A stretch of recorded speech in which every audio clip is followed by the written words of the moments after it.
My only problem with Replaced is how little footage we've seen of it so far. It's a game that I really want to sink my teeth into when discussing its potential, and it sucks that I only have 2 minutes of trailer to work with here and have to flesh out the rest using blocks of text from interviews and dev comments, but I'm gonna grit my teeth and push through that inconvenience, not just because there's actually more information on this game out there than you'd think given the lack of footage, but also I can't help but share my excitement about this game considering it stands with stuff like Hellblade: Senua's Saga and Somerville as one of my most anticipated titles coming out of Xbox in 2022.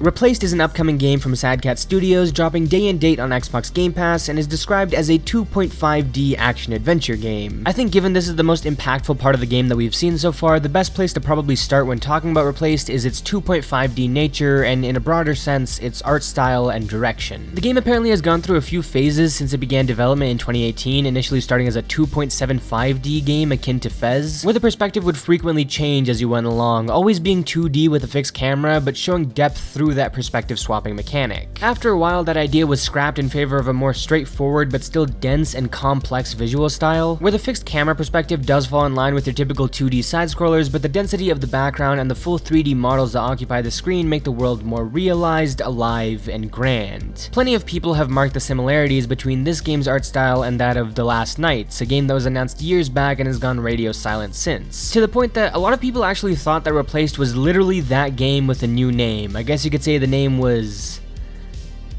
Replaced. The creators behind Replaced have also acknowledged the similarities, noting that The Last Night did influence them in a time where they were trying to find a new, striking art style for their game, but you'd really have to negate a bunch of what's going into Replaced as a whole to say it's merely a clone of that trailer. It's fine to take inspiration from another game's art style if it fits what you're doing as well. I talked about this a bit in my Crowsworn video. The level of detail in the environments here is clear to anyone who saw the trailer. The pixel art in this game manages to contain so much vibrance and intricacy that it almost doesn't make sense to my brain. According to a devlog on the game's Discord, every tiny little item in this game was handcrafted and drawn multiple times to look good in different lighting conditions, be able to react to the player moving it to a different spot in the scene, and imitate the physical properties of the material the object was made of. And it's that meticulousness that gives this game the absolutely stunning visuals shown off in the trailer. The grasp on creating atmospheric storytelling also shines through really well in that trailer, the sense of frigidity and desolation that presents itself as the player walks through the broken streets of the city, the splash of neon light that hits you while you clamber up a building or stand atop a train, the urgency that's shown in just seconds of this first chase scene. The environmental storytelling could easily be the biggest highlight of this game considering the range of areas and iconography it has, complete with the detail-oriented nature of the art team. Replaced seems intent on letting you soak in its story and themes through the environment, and that focus is echoed by the developers, who have mentioned that the game is a compact, story-driven adventure which is very visual in nature, and should deliver a compelling narrative even to people who tend to skip cutscenes or text logs that contribute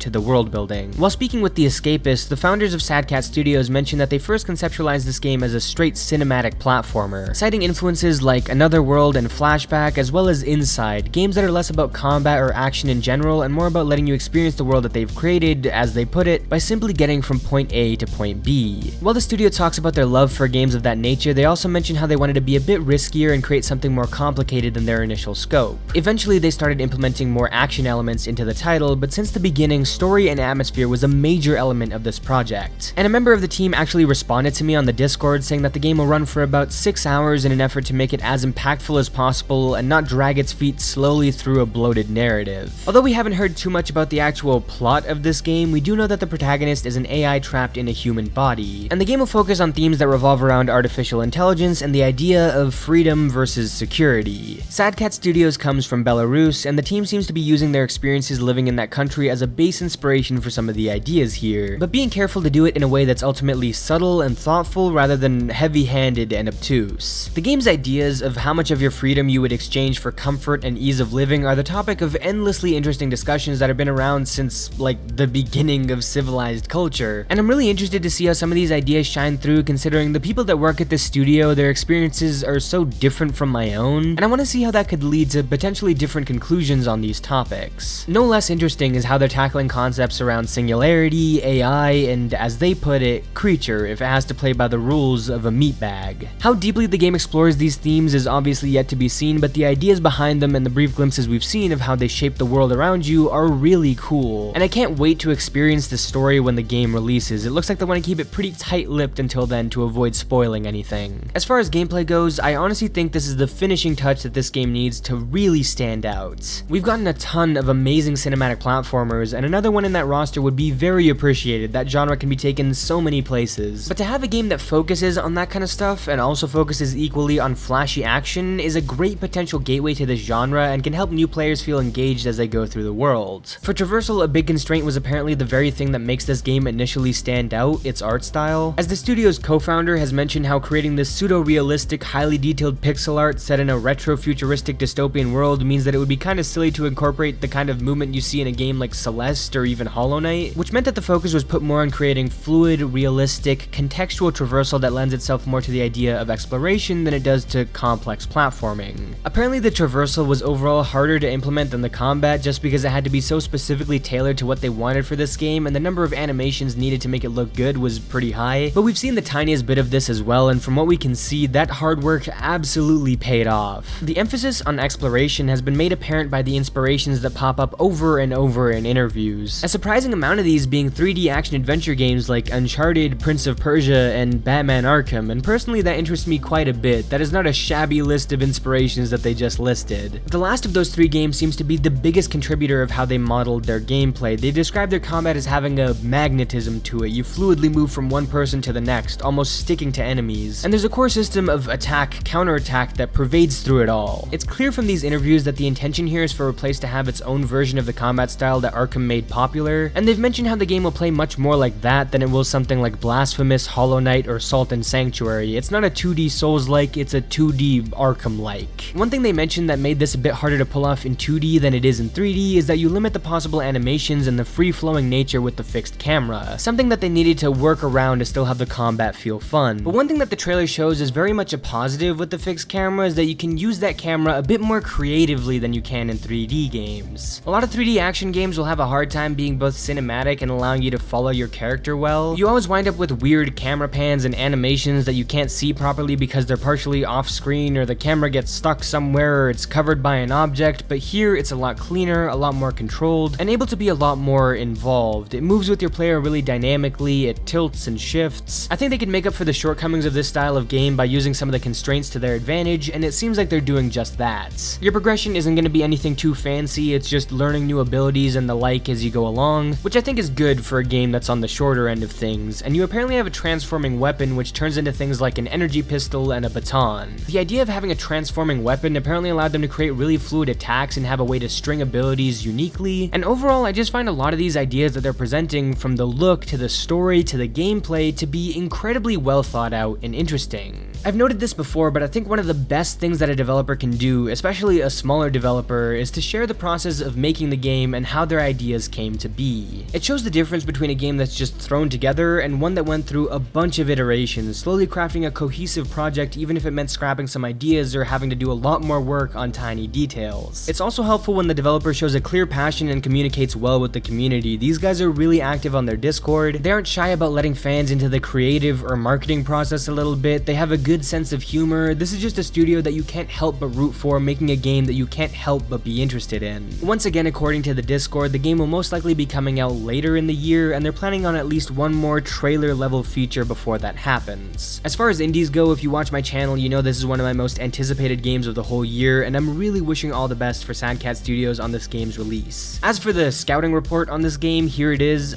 We haven't seen enough of the game's combat to make a judgment either way on that, although I'm inclined to believe it'll be really cool. The game's pace, performance, and NPCs are also hard to get a gauge on since we haven't seen any semblance of extended gameplay, but the look, feel, and sound of it, which I didn't even mention, the sound design and the one song they've released so far is killer, are so exceptional that I can't see this game not delivering on at least some of its promise. To read from the little comment blurb that I wrote here, Replaced looks as though its focus is on experience, experiencing a world, experiencing life through the eyes of a foreign entity, experiencing the ramifications of control, and experiencing the game's cinematically inclined combat. It's tough to judge some of the game's elements with how little footage we have, but the brief amount that we've seen has been mind-blowing. mind-blowing. Thanks for watching, guys. I hope you enjoyed. Leave a like if you did, leave a sub if you're new, and I'll see you all next time. Peace.